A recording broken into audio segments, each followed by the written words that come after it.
I don't even know what I'm supposed to be saying. This is so crazy. Uh, Gay marriage may be gone in the state of Texas, but first we'll be talking to an openly queer mayoral candidate for one of the biggest cities in Atlanta Metro. It's gay marriage on the ballot on Dear Black Gay Men podcast, and the show starts right now.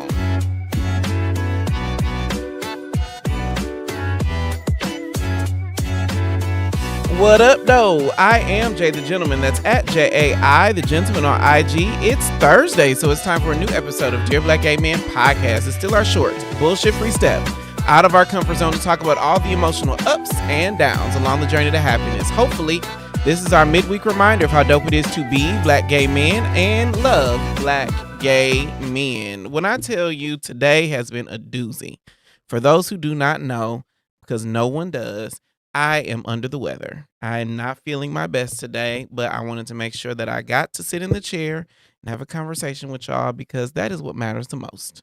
That is one thing that is absolutely important to me. And every day I get to sit in this chair and and talk to y'all. It's a blessing.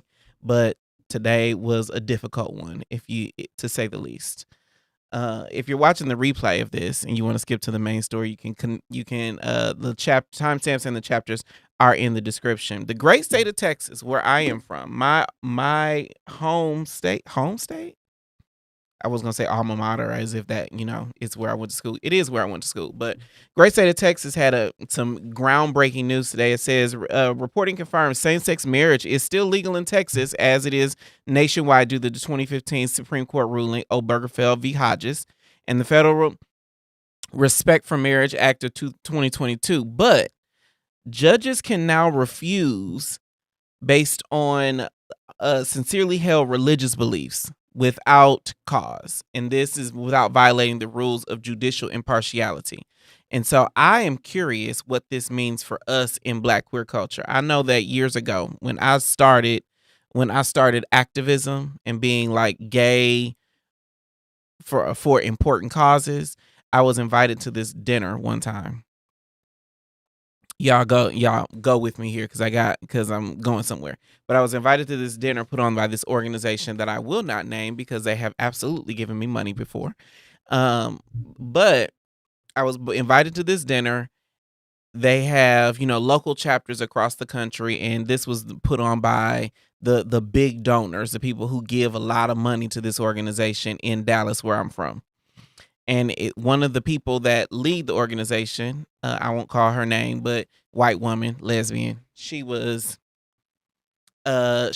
us all together, and I just noticed it was these two white people that are a member of this organization, and then all these people of color. It was, people from LULAC, which is for Latinos and Latinx people from the HIV community that I worked in because I did HIV and STD prevention. Me and my homegirl Darian were at this dinner. It was people from, the black queer organizations like Abounding Prosperity and others. It was people from it was gay folk that work at like the Urban League. Like it was just very, very of color at this dinner. And so this white lady, they fed us, we drank good, all of the things. And she said, well, let's start the conversation. And I will tell you, she got really, really serious. She said, I have never been so excited because now for the first time ever, there is a law for me on the books. And it was because they struck down the Defense of Marriage Act and it was, this was long periodically time ago. And so all of the black people around the table was like, all of the laws are for you, white woman. Every single law on the books is for you. And she was so baffled because she was looking at us like, no, it's not. I'm a lesbian. And we like, you are a white woman. Every fucking law is for you, Miss White Woman. She absolutely did not get the memo that that white people, regardless of their sexuality, have privilege, especially over this very black and brown group of people that you pulled together. But that really made me think about this because, again, that happened in Dallas, Texas, with when they struck down the Defensive Marriage Act, because the Defensive Marriage Act was substantiating that marriage is between one man and one woman. That was struck down to give space and give capacity for Obergefell v. Hodges, where marriage is between two consenting adults. And so now, Texas, the same state that pulled me into that room, no, it wasn't Texas that did it, but Texas, the same state that I was pulled into that room in, to that conversation when DOMA was struck down, is now saying that judges, appointed and elected judges, can make the decision based on sincerely held religious beliefs whether or not to perform a marriage. How do y'all feel about that?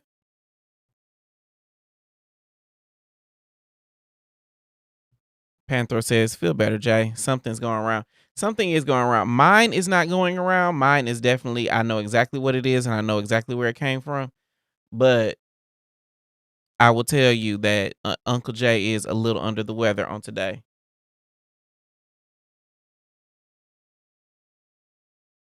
Why y'all ain't tell me somebody was in the chat? Let me ban him.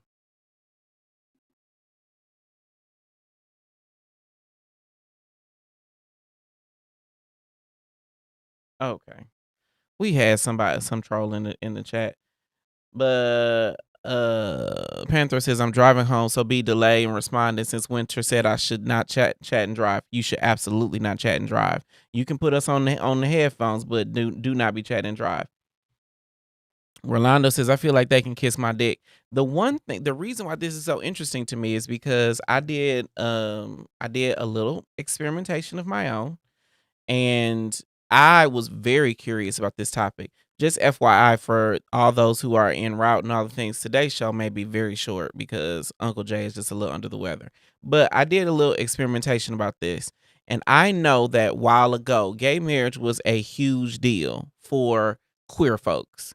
And I'm using that term very, very intentionally because I think black folks are same gender loving. I think black folks I have come to acknowledge gay and bisexual, maybe even pansexual. But when you start saying queer, I think in our culture, we just kind of understand that this bubble gets a little bigger, that it's a lot more white people, a lot more non-black folks that are in the queer space versus people who are just homogenous gay groups, right?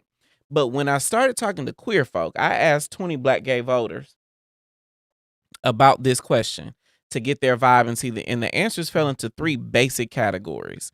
It was either A, of course, I care about gay marriage, but because I want to get married one day, right? People who care about gay marriage because they either are married or are pursuing a marriage. It was column B, which is black people got bigger problems because, black people still dying for so many reasons that are absolutely preventable: gun violence, police brutality, whole bunch of things. We are dealing with bigger fish to fry, and marriage is not high enough on our priority list. Or column 3 was gay marriage is white folk shit. Of the 20 people, it was almost split evenly. Either A, I care about marriage because it's a big deal and I want to participate in it. B, we got bigger problems as black folks. Or C, gay marriage is white folks shit. And the irony of that is, I think now more than ever in that column B of we got bigger problems, I would bet you a lot of brown folks are feeling the burn of we got bigger problems because they got immigration issues. You can't walk out of your house in some city speaking Spanish and not getting harassed by ICE.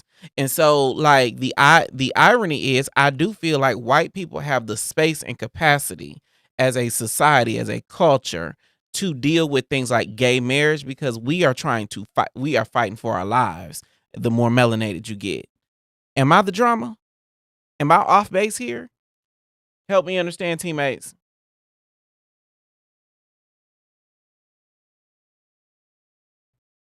Holla at your boy said, leave your religion out of my marriage and do your job and perform this ritual. Now, the interesting thing is, obviously, ministers have a religious exemption. If they have a minister would have sincerely held religious beliefs.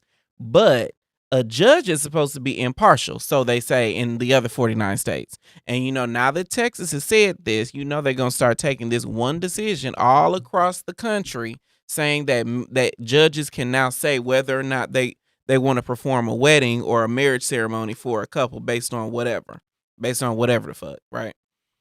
And now I would wager that the next thing is interracial marriage is going to be called into question. And the next thing after that is still, and of course, circling back is going to have trans issues all up and down through that, because again, a marriage is between a man and a woman. So these religious exemptions will say, so what happens when a trans man marries a trans woman? What happens when they're going to find a way to weasel these fucked up politics into a whole bunch of things under the auspices of religious persecution or whatever they say. Rolando says, if I know anything about them, I know they love money more than they love God. They trying to end gay marriage until they refund everyone for their licenses they paid for. Now, Rolando, aren't you married though?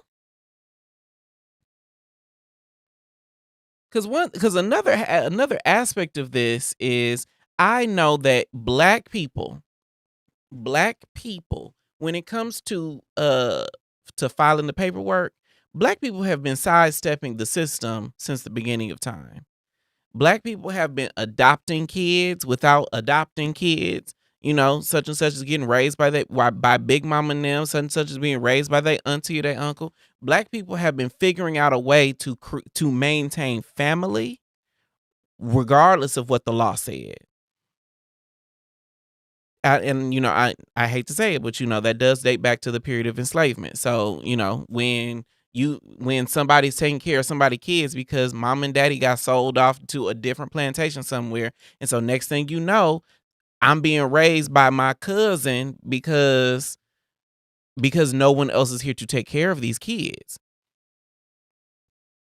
But and the reason I brought that up is because I know many black couples that say they are married, although they have never signed a marriage license. I know many black couples that got married long before marriage was legal, and so they have all the supporting documentation, like they got a power of attorney and they got a civil union or something like that, but they ain't never walked down the aisle or been to a judge. And so I know that in many ways, black people have been creating family units, been creating relationships, regardless of what the internet said, or regardless of what the judge says. That's just a part built into our DNA as black folk. Rolando said, yes, I am married.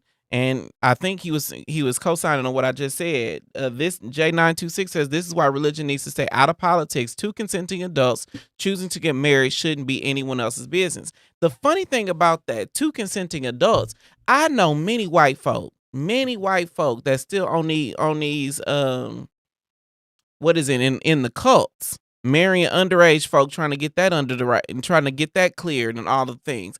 And what I don't understand when it comes to people with legislative power is it feels as if these white folks in power don't mind these cults marrying 5 and 6 little girls to these men. But when it comes to two men that actually are adults and consent and want to build a family, we got a problem. And that is my issue with everything about this, which is also why you need to go to the polls. November 4th, this coming Tuesday, is voting day. There are things on the ballot in damn near every jurisdiction. And we have to make sure that we are making sure our voices are heard. Mar X says, soon these pedophiles in government will want to start marrying 15-year-olds like the 40s. That's what I just said. You've been on my row. We co-signing on each other. Appreciate that. Rolando says, I'm actually against the institution of marriage. I did it because of legalities. My husband is an immigrant. We don't have family out here. In case of emergency, we can make the decisions for each other. Again, I know many black folk that did that specifically for that reason. Now, we don't want to recap Amir Odom when he was on the show because of his politics, but he did the exact same thing. He said he got married. They went down to a courthouse, signed a piece of paper, and that was it. Had a party for their friends, and they was done. Now, granted enough, Amir is not in a relationship with a black man, but he is a black gay man, and he has someone close to him in his life that loves black gay men. So the show is for them too. But Amir and Rolando are aligned in that they signed the documents, they got the things specifically for the legal protections. Make sure they can put somebody on their life insurance. Make sure they can they got power of attorney if something happens. Make sure that y'all ain't trying to wheel me down the aisle in a casket in a polyester suit that's pink because you think that's what gay people do. Now I will say, now I only because only because it makes me chuckle. Body move. PJ Silk says I voted today. Early voting, absolutely. Now I will say that I voted yesterday. There were only two things on the ballot in my space, but it was two really important things. They were not. It is not the mayor or city council people, but there were two very very important points on the ballot where I'm from, where I'm at. Rolando said, "Hell no, we don't." Now, this one thing y'all did do similarly. Y'all, again, you don't agree on the politics, but this one thing is similar to you because he said the same thing, not on TV, but he said the same thing to me. He said, "I voted." Excuse me. He said, "I got married just so that me and my man can be protected."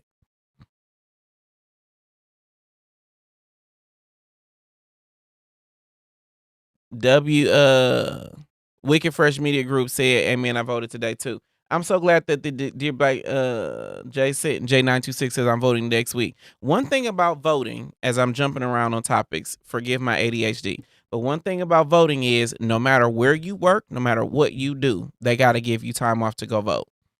So if you're voting on Tuesday and you're scared about you're scared about employment or scared about calling out or going in, you are legally protected. Your job is legally protected, so you can go and cast a ballot. Now, don't take no 2 hour lunch and then just be taking a 2 hour lunch. Do your job and do your civic duty and then go back to work. But there are legal protections to ensure that everybody has opportunity to have their voice heard. Mateo Lamar said something. Let me see what he said. See if this button works.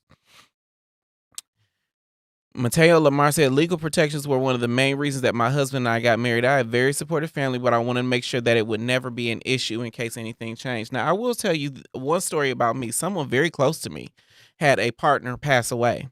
They were living together, they were cohabitating, and then their partner abruptly passed away. Of course, thoughts and prayers are with this particular person, but he did not have any of the protections. And that is one of the reasons why, like, I remember we had a dude on the show named Dwayne. He married his partner in 6 days. They are still together going strong. When I tell you they made a believer out of me, but sidebar, one thing that I know is that there was a time in gay culture where all of us was dying left and right. I don't know if anybody in the chat lived through the 80s, but there was a time when we were going out of here and our partners, our significant others could not intervene for us. Then fast forward 30 years, 40 years, and we had COVID where so many of us were going out of here. HIV is still alive and kicking, and so many of us are going out of here.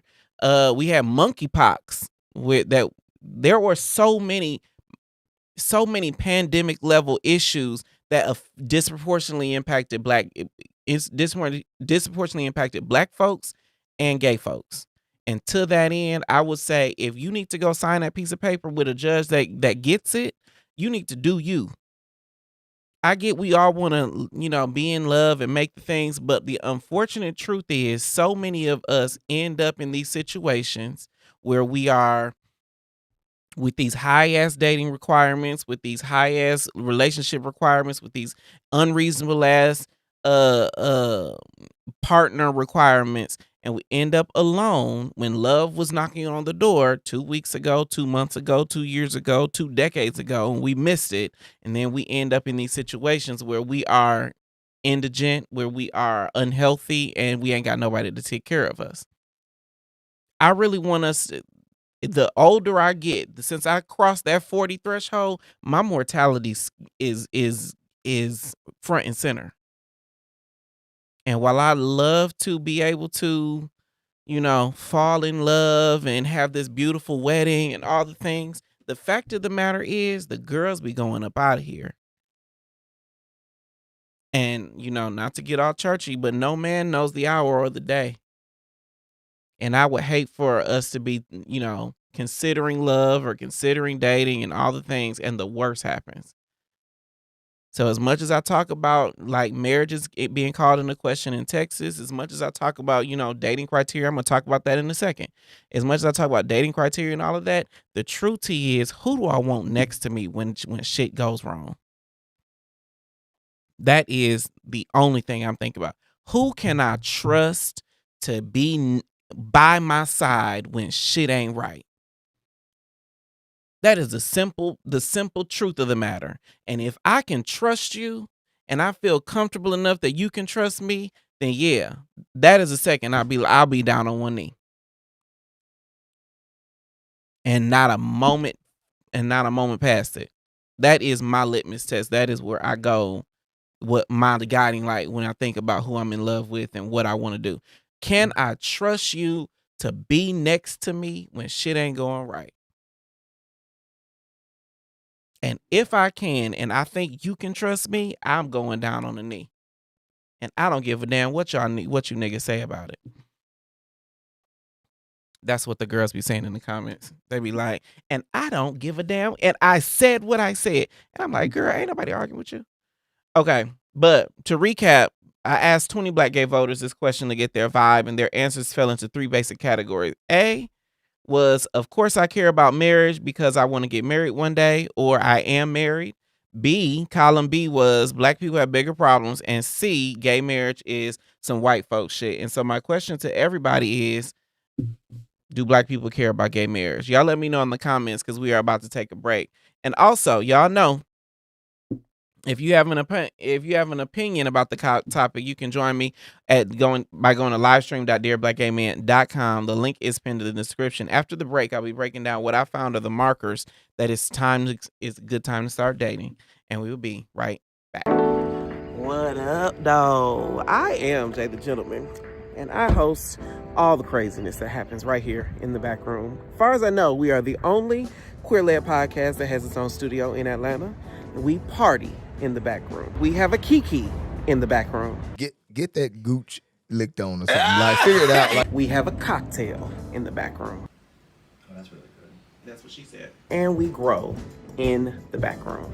Every time y'all are here, every time you're here, you say something that I'm just like, that really happens? If you're in the Atlanta area, you want to join us in the back room, visit dearblackgayman.com/tickets to see what live shows and events we have coming up right here in the back room.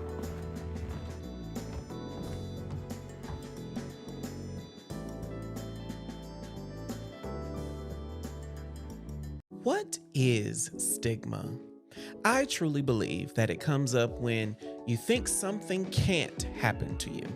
Like when we think we could never be femme, so we end up with femmephobia laced all up and through our dating profiles. Or when we don't be out there like that, so we slut shame people for doing openly what we try to sneak and do privately. But there aren't too many spaces where stigma rises to a criminal level like it does with HIV. Knowingly gave her HIV and never told her he was infected. We're talking to 4 Black men from across the country, all living with HIV. I want to see how stigma comes up in their lives and what we can all do to overcome it.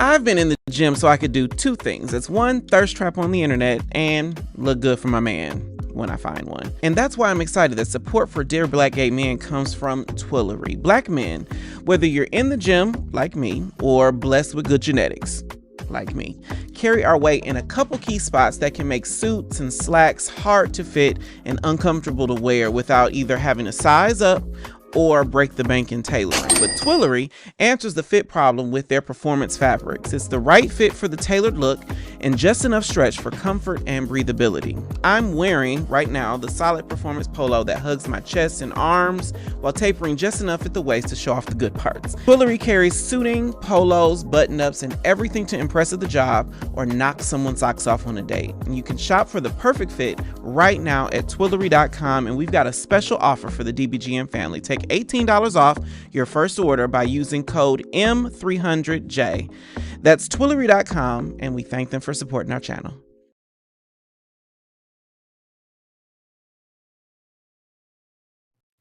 Welcome back to Dear Black Gay Men Podcast. I am Jay the Gentleman.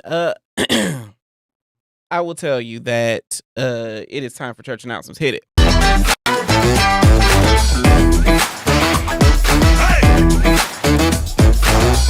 Every week, I write about the emotional ups and downs of my dating journey on our blog on Substack. It's a deep dive into my emotional and sexual trials while I manifest my man in 2025.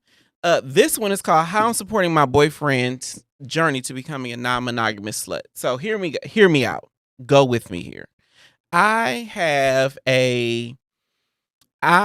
thing that I make sure I'm very clear on. First date, anytime the conversation about sexuality comes up or relationship style, I tell people I'm not a monogamous person. That just ain't my ministry. I believe that monogamy works for people who work it, but that ain't my story. That is not, it just ain't my story. I can't explain it no other way. And so my significant other, he has only been in monogamous relationships. He has only experienced monogamy. So he didn't even have a frame of reference around relationship that could look anything like anything different. And so this is the story of what happens when now he has this freedom to explore his sexuality in a relationship, and how do I respond to that? And I learned something for myself. I learned several things about myself. And I hope I taught him something about himself that he can, apply to our relationship. I know that this has been a unique situation for him. Now, I will tell you this. I do not ever write about other people's experience. I don't ever write about this, what he should have did, and this, how he should have did this.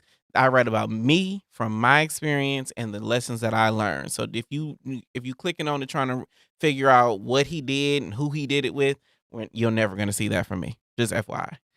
But the easiest way to support what we do here on Dear Black Gay Men is to become a YouTube member. Members get access to exclusive conversations, a members only chat, and you can chop it up with me right here on the show. And a portion of your memberships will be donated to an Atlanta area nonprofit providing HIV prevention and services in Black gay culture. Just hit the join button below this episode or send a super chat of any amount. For all the latest updates, follow me everywhere on socials at JAI the Gentleman on Instagram and Threads. That concludes our church announcements. Please govern thyself accordingly, and we will be right back. What is stigma? I truly believe that it comes up when you think something can't happen to you.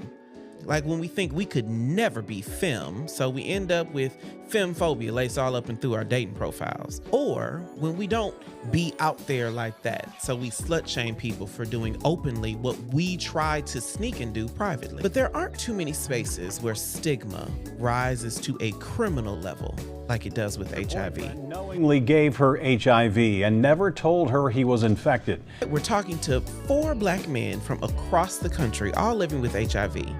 I want to see how stigma comes up in their lives and what we can all do to overcome it.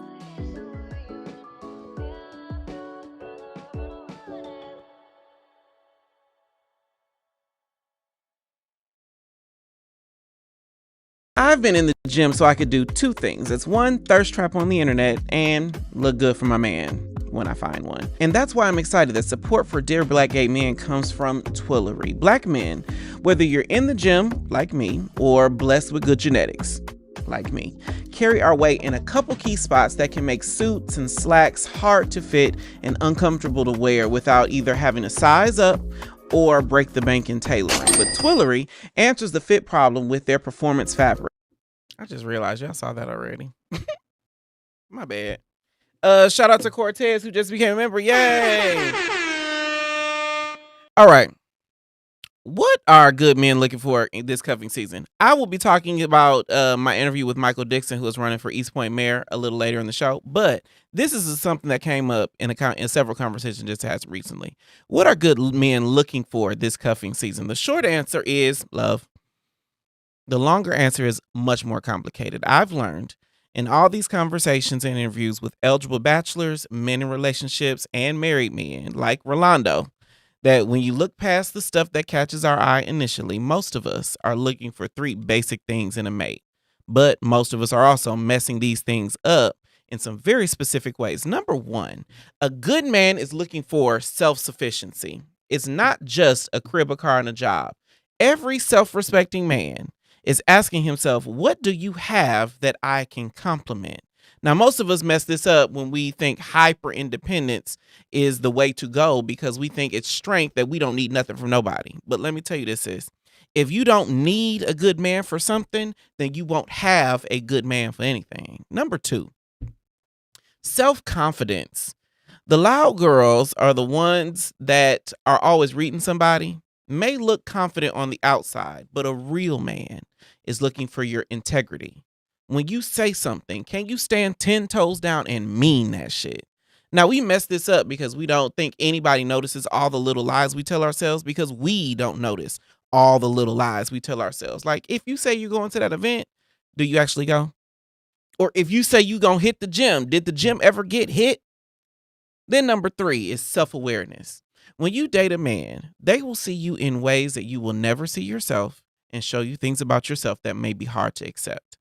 We mess this up every time he shows you something new about yourself with a quick, no, I'm not. You shooting it down before you ever hear how he came to that conclusion. Good men, whether you are a good man or dating a good man, will acknowledge that how I see myself and how you see me will be different at times, and that's okay. Are you self-aware enough to hear new information about yourself, process it because this man's opinion matters to you, then make a decision on how you're going to apply it or not? I've been searching for these three basic components in my dating life. You want to read the story about how it's going? You can comment awareness and I'll send you a link. Follow for more dope queer stories. Now, I believe that we are ready for a conversation. Hey. Are y'all there?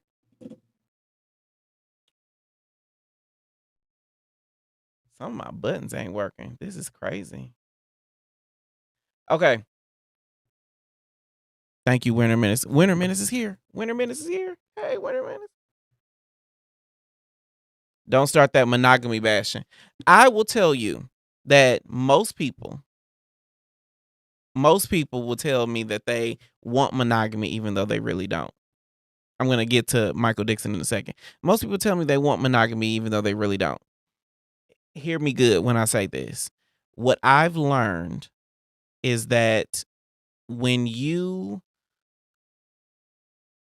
only know that one version of relationship is possible or is appropriate, then that's just what you affirm. That's what you look for.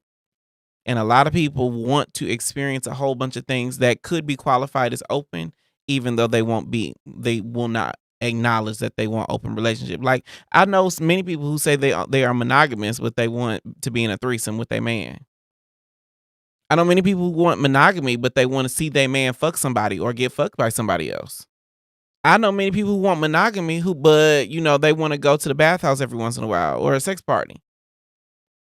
But the second that somebody gets into a relationship and does all those same things but calls it open, all of a sudden it's, oh, hell no, I don't do that shit. I'm not going to let you cheat on me. Okay, girl. Okay, but that goes back to what I was saying. We don't know all the little lies we tell ourselves because we don't think anybody else notices all the little lies we tell ourselves because we don't notice all the little lies we tell ourselves. You don't want that. You don't believe that. You don't hear that. You don't have eyes for that. But you will keep saying it because it sounds good. And I think that's the way that a lot of us approach our relationships. We repeat these same lines. Like, of course I trust you. No, you don't. You don't trust me? Of course I love you. No, you don't. You believe that you love me because somebody else showed you this version of love, and you're giving me that version of love, and you've deluded yourself into thinking that that's your authentic expression of love, when really that's just you regurgitating what you had with somebody else. And we do that with monogamy, we do that with trust, we do that with love, we do that with communication, we do that with all the major tenets of relationship. We don't take enough time to unpack what these words mean to us innately and mean to us authentically, and then we just give you the version of communication that we wish we would have got from somebody else, when really that ain't you. And then we say, of course I'm a good communicator. We give you the version of trust that we wish we would have got from somebody else, and be like, of course I trust you. No, you don't. If you trusted me, why are you acting this way? If you loved me, why are you acting this way? If you're a good communicator, why are you talking this way?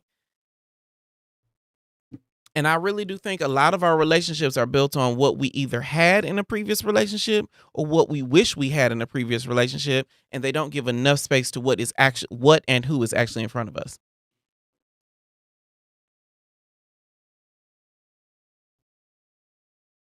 I do feel my reasons are not fair.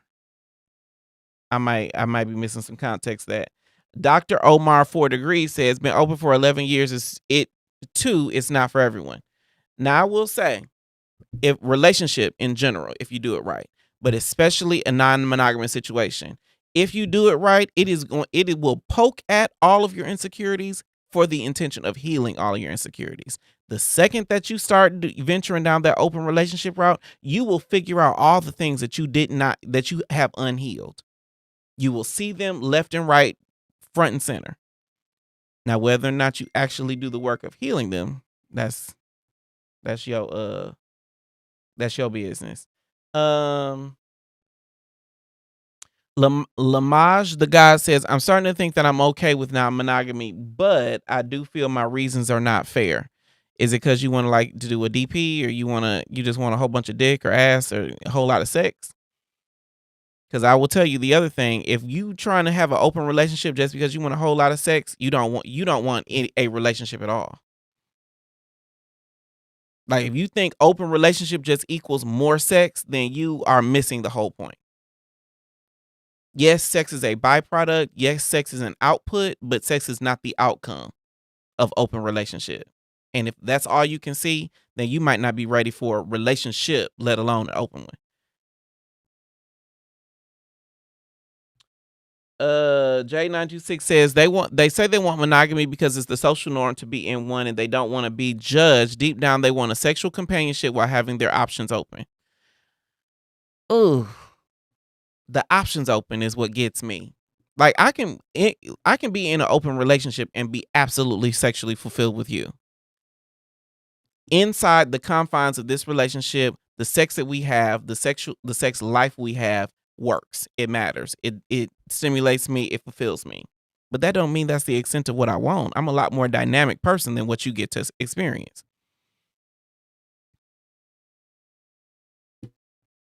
So, like, I like sex parties. I like circuit parties. I like dark rooms. I like a whole bunch of things that you just cannot duplicate inside a relationship.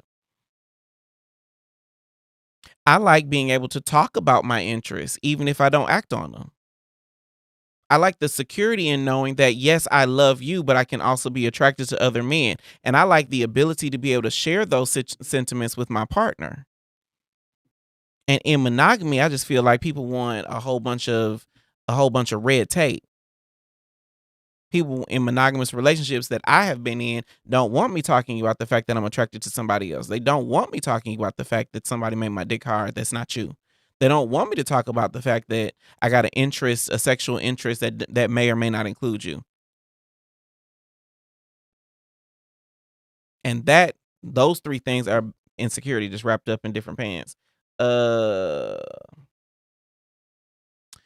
Cortez the King says, all these isms sound like a person that has not done the shadow work. They shouldn't be in a relationship, monogamous or not. I agree. Rolando says, it's just exhausting to me. I don't want anyone to depend on me that much. I agree with that too. Winter Menace says, it's a lot of assumption happening about people who prefer monogamy. I can't relate to none of the claims being made. Fair. Now, again, I'm not generalizing this to every person who seeks monogamy. I'm telling you my experience in the relationships that I have been in where someone said that monogamy was their default stance on relationship. Again, monogamy works for the people that work it. It's just that's not my story, nor is it my interest. Asking one person to be your everything is a lot of pressure. Just refuse to do it. I agree with that too. Winter Menace also added, no one should be your everything. Okay, so what do you do when someone is not your everything, Winter Menace? Unpack that for me. Let's just take a very basic situation. I have a fetish that you do not want to do. What do you do then? Yes, I am fulfilled with you in the sex we do have, but I also have interests that you do not want to engage in. What happens then?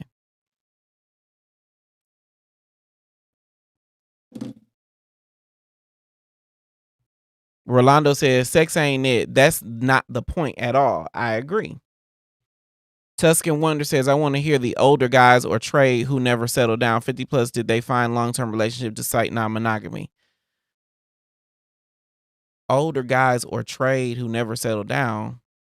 I don't know that I will focus. I have any interest in finding out what trade does. Lamar says, I look at the context of what one person doesn't give me, someone else will. Non-sexual though. Again, I think that's some stinking thinking. That's some stinking thinking. Like if you're approaching any dating situation with someone saying you cannot ever give me everything I need, you cannot ever fulfill me, then you don't want to be in any relationship with anybody. Open relationship to me is I have a cake. There is a full cake sitting in front of me. I just want I just want icing on it. Whether that is emotional non-monogamy, sexual non-monogamy, whether you just have really close friends, whatever the case may be. I got a full cake. My relationship is a full cake, decorated and all. Open is the bowl that I get to lick out of at the end of it. Yes, the cake is delicious. The cake works. The cake will be a great dessert, but also cookie dough or, the back licking the bowl at the end of it is also good too. For some people, the cake is my emotional needs are met. For some people, the cake is my sexual needs are met. For a lot of people, the cake is every one of my needs are met. But sometimes I might want some extra credit, some extracurricular activities. Now, I will tell everybody, I do not do emotional non-monogamy. I could never be in this is my boyfriend's boyfriend situation. That is not something that I can do. But I also acknowledge I'm not going to be the finest thing kicking. So if you have a scratch that you want itched by another person, yeah, I give you full latitude to go do that. Do you, boo? Come home. Tell me about it. I want to know all the gory details. I want to know, was it good? Was it better than mine? Is it bigger than mine? Did he scratch it? What happened? I want to know, but that's just me. Sim Kim 1962 says self-control. Lust isn't a necessity. I think lust is a little limiting term in that particular context. Tuscan Wonder says that's true. Monogamy is about dedicating oneself to another exclusively. What's left that's actually mine, your heart, your personality, your time. I agree. My heart means a lot more to me than my dick does. And so if I dedicate my heart to you fully, then to me, that means you winning. Dr. Omar says what worked for us was set rules on the first date. Set rules on the first date with your primary partner, or set rules on the first date with everybody else? I asked Winter Menace a question. I want to see. I'm scrolling to see if he responded to it. I would like everybody to know. For those of you who are of the mind that no man should be your everything, no man should be your everything, then what happens when you have a interest, sexual, platonic, or otherwise? What happens when you have a interest that your man is unwilling or incapable of meeting? What do? If he is not your everything, then let's say you want to do something. Let's say you want to go skydiving. I have been skydiving. I'm not doing it again. But Ryan wants to go skydiving. If, for instance, your man is not your everything, then what do you do in that scenario? Winterman says, this is why I continue to express that sexual fulfillment in relationships are much more possible than emotional fulfillment. And I disagree with that. I disagree. I think emotional fulfillment is available to everyone who is available to it. Now, I do agree that a lot of black men are not emotionally available. But if you are available to emotions, emotions will be available to you. Sex is ubiquitous in queer culture. Sex is just everywhere, but that doesn't mean it's fulfilling. I can't tell you how many sex parties I went to, bust down Tatiana, came home and still stroked one out. But that's just me. Rolando says, find somebody to go skydiving with. And I think that is open relationship. For instance, me and McQuan, my best friend on the whole planet, he got some shit that he like to do that I'm just not into. Give you a very basic example. He is going to the Brandy Monica tour. I have no interest in that. I'll buy the DVD later. I'll watch the playbacks in all the Instagram reels and feel like I've gotten enough of the experience. Now, I know he's my best friend. He knows I'm his best friend, but he knows this ain't my cup of tea because he wants to be on the floor paying for them high-ass ticket prices so he can see up Kelly Rowland's skirt and he can see beyond. He can see Brandy's nose, and he wants to be way up there. And me, even if I went, I want to be in a chair with a cocktail. In our relationship, in our very platonic, never have we ever had sex relationship, he has other outlets. He got friends that are also his best friend that he can experience certain things with. And the irony is, so many black men, so many of us have the same exact thing. When it comes to friends, as close as our friends are, because the irony is, I am a lot closer to McQuan than I am to my boyfriend right now, because I'm 15 years in with McQuan. But when he goes to that Brandy Monica concert with his other best friend, that does not compromise anything we got. You got an outlet, you got somebody that you want to have this experience with, and they are as excited about it as you are. By all means, do you, friend. But for some reason, when you put relationship on it, all of a sudden we do want a man to be everything for us. We want him to be our +1 to every event. We want him to be our +1. We want him to make experience with us. He should want to eat at the same time we eat. He should want to go to sleep when we go to sleep. We want so much to be involved in this one man. And that just ain't the tea, friends. Again, I might be the drama. Fashion, not 4651 says, I don't think that that's an open relationship. I think society is hyperfixated or romantic and sexual relationships to the point that they skew 90% of intimacy and interactions, restricting themselves. I don't think that's an open relationship. I think society is hyperfixated or romantic and sexual to the point they skew 90% of intimacy. Break that down for me, Fashion 94651. Winterman says, we can't fake love, but we can fake an orgasm. That is true. That is true. You cannot fake love, but you can fake an orgasm. But if you fake an orgasm, it is not good. It is not fulfilling. That is why love and sex get convoluted in this conversation. We all can agree, can't fake love. But if you are fulfilled having sex, you will not fake an orgasm. So if I am faking the orgasm, odds are I am not fulfilled. Which is why, again, sex might be everywhere, but fulfilling sex life, just like a fulfilling love life, you've got to put in some work to cultivate those things. Holla at your boy said, What about those instances where your partner loves you but isn't willing to learn anything new sexually with her minutes? That's not love. If your partner loves you, is not willing to grow with you, that's not love. Monogamy or poly is definitely depending on the person. I agree. Monogamy or poly is depending on the person. Rolando, which of those are you talking about? Both are unhealthy AF. Sim Kim says majority of folks confuse lust for love. I agree with that. I also add that a lot of people confuse good sex, good ass, good pussy, good head for love. Or a lot of people confuse convenience for love. Dr. Omar 4 Degrees, said with the primary, we set rules and boundaries. A lot of our couples friends tried open, but it never worked for them because they didn't set rules and boundaries, then be broken up behind it. I will tell you. Oh yeah, I got to get to another thing. I will tell you, I had a conversation with a interesting enough, he was a politician who was in a polyamorous relationship, and he said what's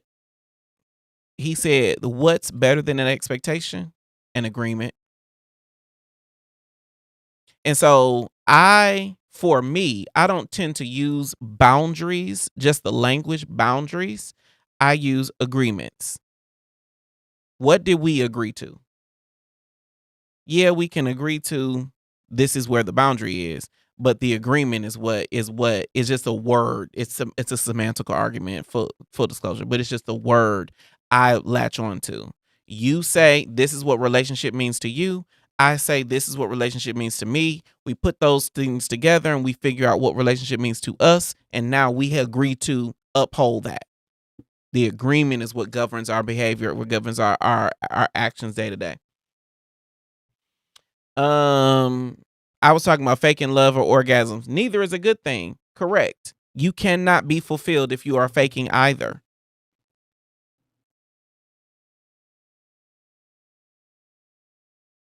Wicked Fresh Media Group says, what about being a non-monogamous sexual relationship with your boo thing and their sexual partner develops an emotional attachment for them and wanting to have them sexually more and more? I'm glad you asked that. I'll tell you what works for me. I know, and this is just soul searching for me, I know certain things trigger me emotionally. Like when I'm having sex, if I can look you deep in the eye, there's something that goes on in me. If I kiss you, there's something that goes on in me. If I hold your hand, or if our bodies are touching in a unique way, feet make something happen in my heart space. And so when it comes to sexuality, when it comes to the sexual expression of my open relationship, I do not do those things. I'm never going to kiss a hookup. I'm never going to hold the entanglement's hand. I don't do situations where I'm like staring longingly into your eyes. Even in the sexual part of my relationship, now this is not everybody, this is just me. Even in the sexual expression of my relationship, there are many things that are reserved just for my man that I do not, will not, cannot even get close to in the event that I'm hooking up with somebody else. The other thing is I do not have sex in my social circle. I don't entangle with anybody who I could bump into in the club, in a bar, somewhere. If there is likelihood for me to see you somewhere, nope. Because my biggest fear is walking into a kickback or a house party or a club and be like, I fucked him and him and him and him and him. And him. Nope. Hard pass. Hardest pass.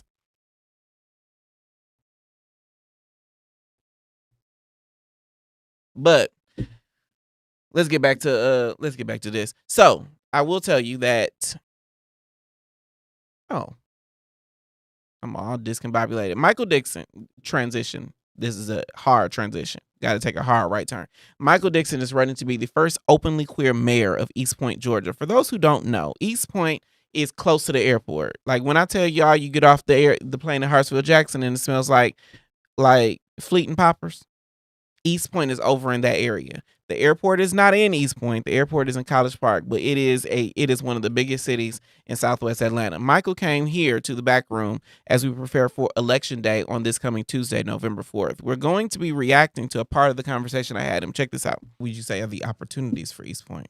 It's still the legacy issue, still around. You know, we have within our own community how sometimes we can embrace each other, and so that continues to be an area of opportunity of how we as an African American community accept gays and queer folks and embrace them with the same love regardless of their sexuality. And so how do you believe that the office of the mayor will support that? If real quick, I'm gonna pause there.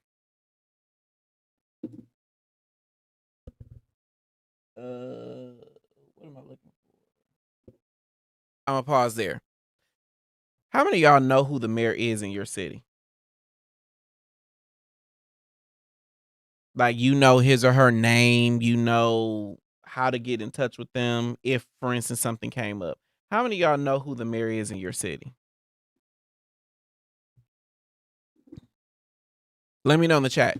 How many of you know who the mayor is? Because as I was talking to him, I was researching him as a possible mayor, as a mayoral candidate for the city of East Point. I could not tell you who the mayor of the city I live in is. Could not tell you. I know who Andre Dickens is, the mayor of Atlanta, but I don't live in Atlanta. I couldn't tell you anything about the local government of where I am. And talking to him kind of exposed that. Because if I don't know who these people are, I could not possibly understand what their stance is on things that are important to me. How many of y'all know who the mayor is in your city? Let me know in the chat. While y'all got that coming in, we'll keep going. If you are to be elected. I think it's about creating opportunities for open dialogue, also creating spaces where people can come and have just genuine open conversations. You know, I'm not defined by my sexuality. I'm not defined by my sexual orientation. I'm a human.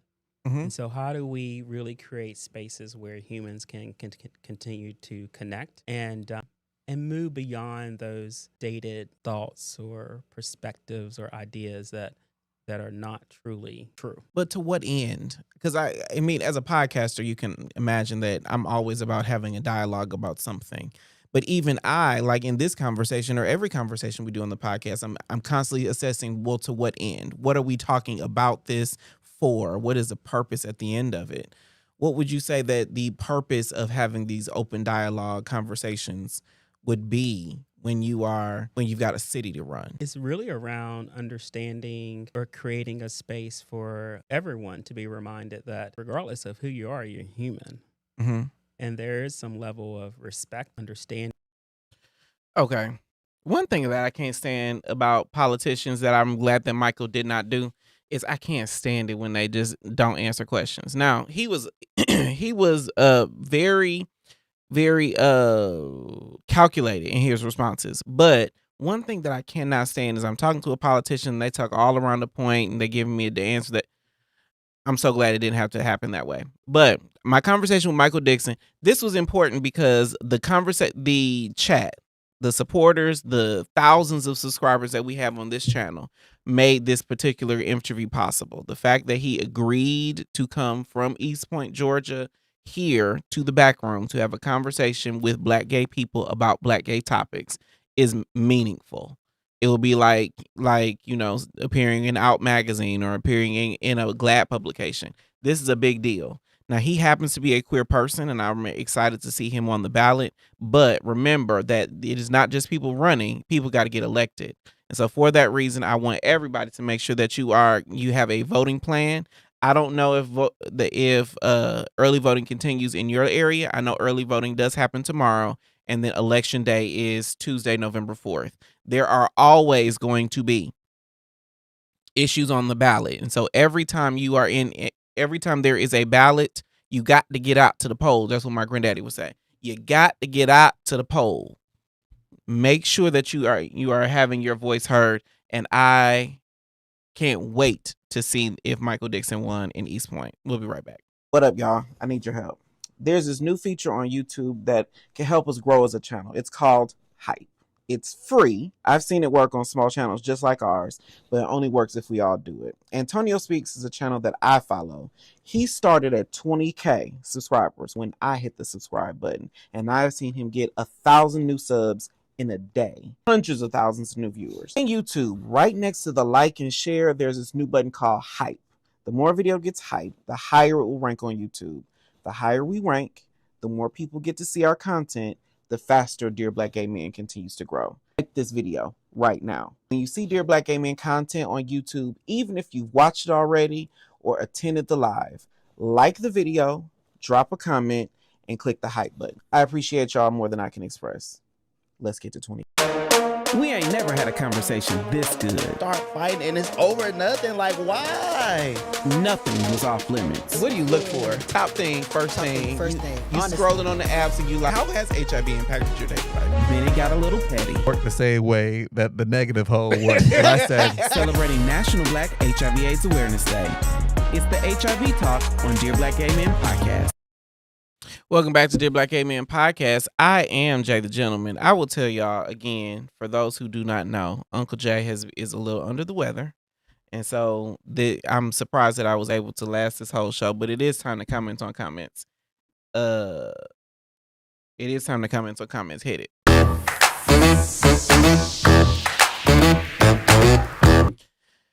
The comments keep the conversation going through the roof right here on Dear Black Gay Men Podcast. If you want to add your piece to the conversation, just go to livestream.dearblackgaymen.com to join me on the show.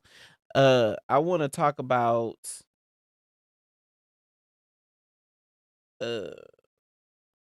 Ferry 6567. What did you just say? I know the Netherlands very likely just got an openly gay prime minister, Rob Jetten. It isn't official yet, but they still have to form coalitions, but ain't that something? Yes. I know the mayor or county executive here in Nassau.